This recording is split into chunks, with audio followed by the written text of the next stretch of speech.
Olá pessoal, tudo bem? Mais uma vez aqui, professor Renato Baggio. Estamos aqui com a nossa edição de número 95 e hoje eu trouxe a banca Excelência para a gente trabalhar aqui, tá?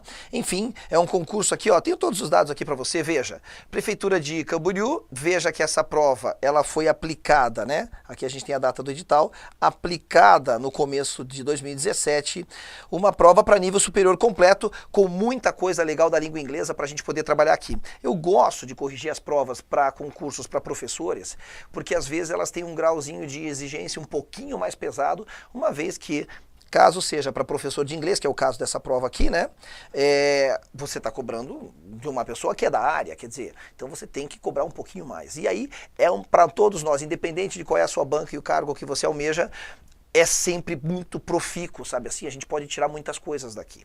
Dá uma olhadinha então no nosso texto, um texto curtinho, tá vendo aqui, ó, já tem a questão aqui já. Um texto curtinho com muita informação para eu trazer para você. O título diz, Small Dog Helps a Girl, ou seja, cachorro pequeno ajuda a garota. Olha que interessante aqui o uso do Simple Present no título, com a nossa regrinha do S, né? Do I help, you help, he, she, it, helps. Esse S é mais importante do que parece, hein? Mas vamos lá. Como o texto está curtinho, a gente pode fazer uma leitura corrida e vamos trabalhar, beleza? Olha o que ele diz. É por isso que hoje eu vou resolver 3 questões. E vou falar de algumas coisas desse texto que, apesar de pequeno, tem muita coisa legal para a gente comentar aqui. Fica antenado, tá bom? Fica comigo aqui. Vamos lá. Ele diz o seguinte. A 4-year-old Chihuahua named Honey may be small, but she makes up for it in courage. She showed this skill off after a much bigger pit bull attacked her owner's granddaughter, Gina. Honey came to her rescue, bravely drawing the aggressive dog away. People later caught the pit bull and put it down. The pit bull had bit Gina so badly that she needed over 100 stitches to fix her eye and hours of surgery. It could have been much worse, however, if the brave Chihuahua had not sprung into action. Um texto curtinho, com um monte de coisas importantes, verbos frasais, enfim, conjunções, tudo aquilo que a prova geralmente cobra, certo? Olha o que ele está dizendo aqui, ó. Bom, primeira coisa que eu quero destacar na primeira frase é a palavrinha may. Deixa eu te dizer uma coisa bem importante, tá? Existe uma coisa no inglês chamada verbos modais, modal verbs, tudo bem? E os verbos modais provavelmente são aquilo que é de mais subjetivo na língua inglesa. O que há de mais subjetivo são verbos modais. Eles têm uma infinidade de maneiras que eles podem atuar dentro do texto. E eles são altamente situacionais e contextuais. Veja, olha só. Por exemplo, né?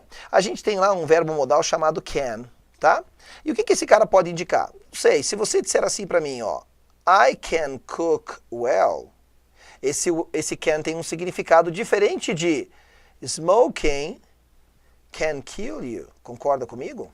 Olha isso que eu estou te falando. Que é diferente de eu dizer para você assim, ó, you can go home if you want to. Nossa senhora! E é isso que é muito interessante dos verbos modais. Eles têm a mesma escrita e a mesma fala nas 3 frases. E veja, eu não estou aqui nessas 3 frases falando de todos os usos do can. Longe disso. Eu só estou te mostrando a dinâmica de como os verbos modais funcionam. Veja, um verbo modal é em essência um verbo auxiliar. Então ele tem que acompanhar outro verbo. Note que aqui o can está acompanhando cook, que o can está acompanhando kill, que o can está acompanhando o verbo go. Beleza, então o verbo modal em sua essência faz isso. E o uso dele é muito fácil. Você está vendo que eu coloco ele do lado do verbo, não coloco ninguém entre eles e pronto, está tudo certo? Mais fácil do que isso ainda é que eu não posso mexer em nenhum deles. Quando eu uso um verbo modal, eu não posso mexer nem no verbo que vem depois dele. Tá bom. Perdão. No máximo, um verbo modal, como ele é um verbo auxiliar na essência, ele pode ir para a negativa ou para frente para fazer pergunta, tá? Então o negativo de can seria can't ou can't, e todos eles dois poderiam vir para frente de uma estrutura no caso de uma pergunta. Legal demais? Tranquilo, né? Agora, olha quando eu digo I can cook well. O que esse can está fazendo ali dentro? Ele está dizendo o quê? Eu sei que você sabe que o verbo can significa pode, poder. Mas nem sempre significa só isso. Uma possível tradução dele é você dizer que você sabe fazer alguma coisa, no sentido de que você tem habilidade. Então, quando eu digo I can cook well, essa frase, a melhor tradução para ela é eu sei cozinhar bem, e esse can indica que eu tenho uma habilidade. É isso, tá bom?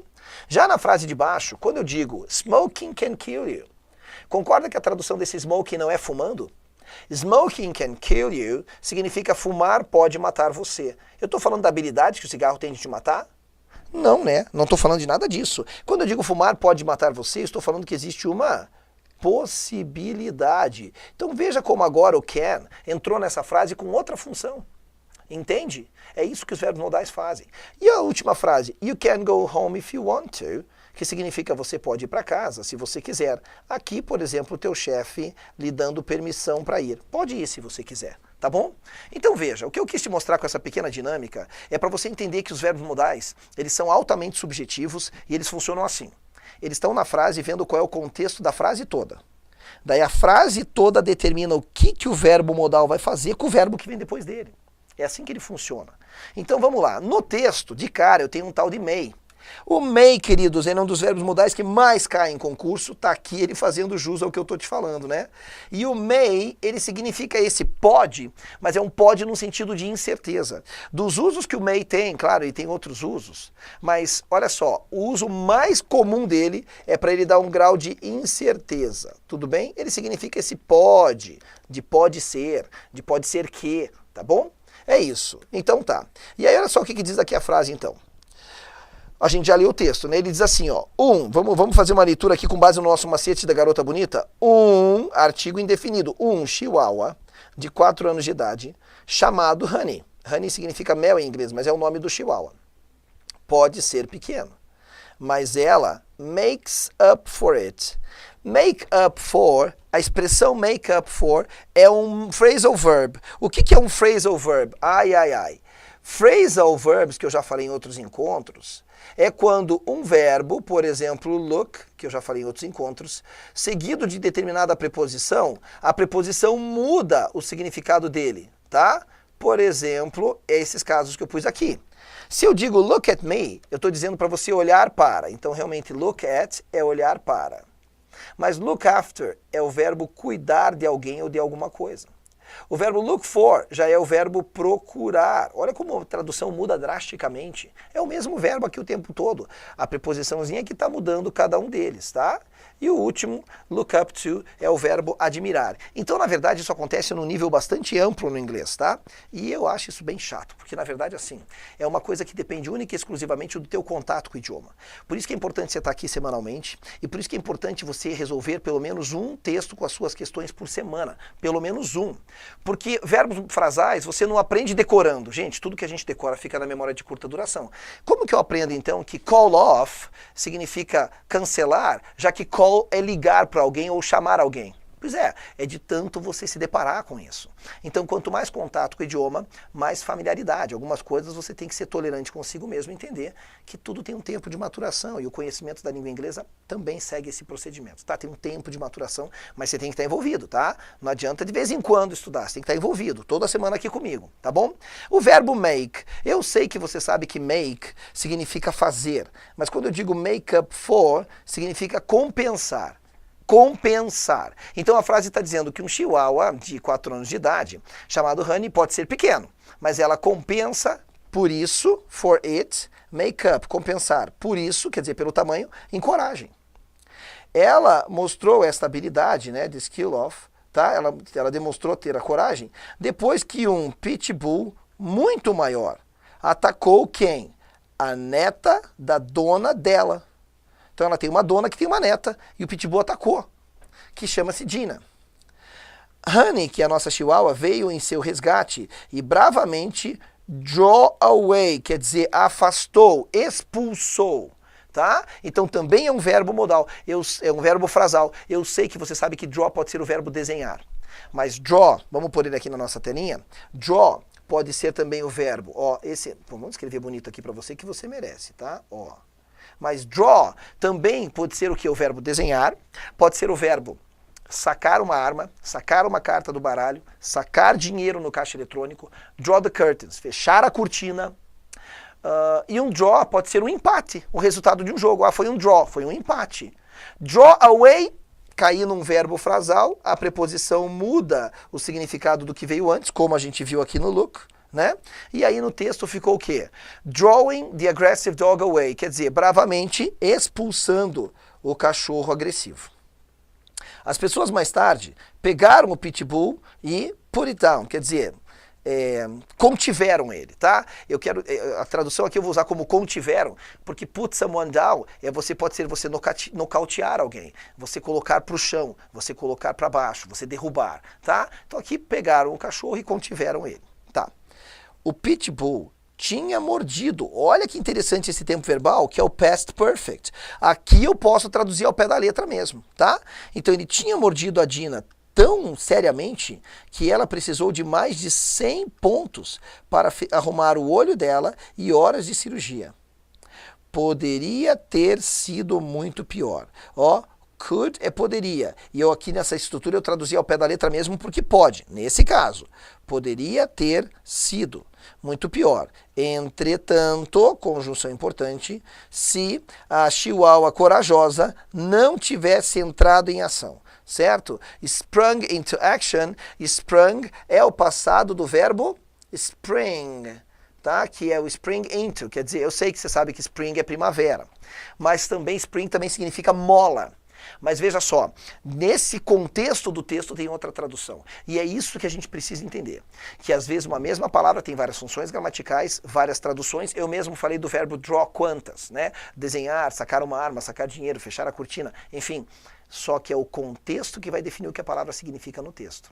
Legal? Então um textinho curto que a gente viu aqui com muita informação carregada nele, certo? E agora a gente pode ir para a nossa primeira questãozinha. Olha aí, ele não cobrou make up for. Tá lá no texto que a gente traduziu aqui, ó. Opa, tá, vamos limpar esse slide aqui, daí você consegue enxergar melhor, ó. Então, she makes up for it. Ela, a Chihuahua é pequenininha, mas ela o quê? Ela compensa em coragem, né? Então não é ajudar, não é considerar, é compensar mesmo. E aqui diz, nenhuma das acima. Não, make up for significa compensar. Sabe qual é a vantagem disso aqui? É que uma vez que você olha para essa, e é por isso que eu sempre falo, tá? O ideal é você começar a prova de língua estrangeira olhando as questões. Porque ao olhar uma questão como essa, você ia ver algumas possibilidades de tradução que iriam fazer você olhar para a expressão make up for no texto de maneira diferente, já induzindo você a acertar o significado dela. Então, sim, é uma excelente ideia você começar pelas questões, tá bom? Vamos mais duas?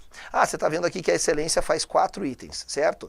4 itens, mas também de simples escolha, bem tranquilo. Olha isso aqui. Na frase, Honey came to her rescue. Quem que é her aqui? Cara, essa é uma questão tão clássica de pronome que eu nem sei assim, cara, se deveria continuar caindo. Ninguém mais cai nessa. Veja, todo mundo sabe que pronome é cobrado assim.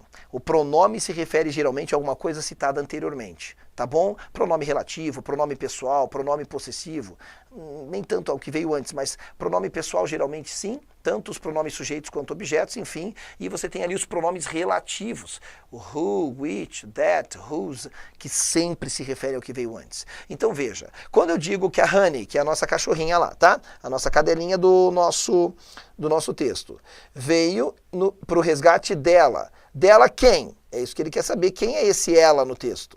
Esse ela é a garota? É o cachorro? É o bombeiro ou nenhuma das acima? Lógico que é a garotinha que estava sendo atacada, certo? A Honey veio em resgate dela, veio resgatar ela, resgatá-la. É esse her aí, que é ela, tá bom? Dá tempo de fazer mais uma, então vamos lá. Olha, sem querer eu entreguei o ouro, né?